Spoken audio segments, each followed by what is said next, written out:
The Foreign Minister of Bangladesh arrives in New York City after a 16-hour flight. Dr. Deepu Moni is in the US to represent her country at an economic summit hosted by the United Nations. She's held the position since January, and this is her first visit to the UN.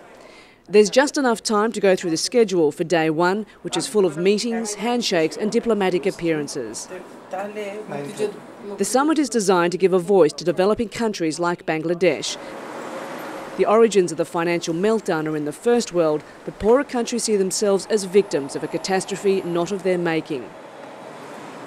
Now they're reeling from the aftershocks because they don't have the resources to recover. Those of us who are just above the poverty line, a lot of them are, they don't have that cushion. They will just go under the poverty line. That's going to impact us heavily. It's not the availability of resources, but it is the willingness, on the side of leaders to do something to help poor countries. This is a copy of the draft outcome document from the summit, which requires the approval of all 126 countries by Friday.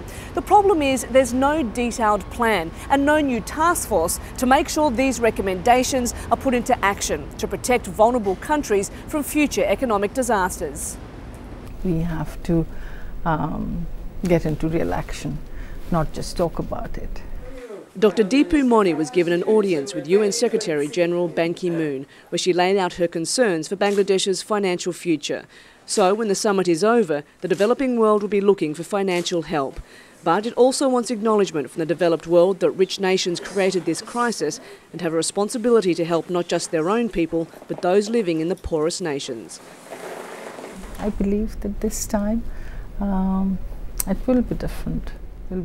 We have to hope. You have to hope. Kath Turner, Al Jazeera at the United Nations.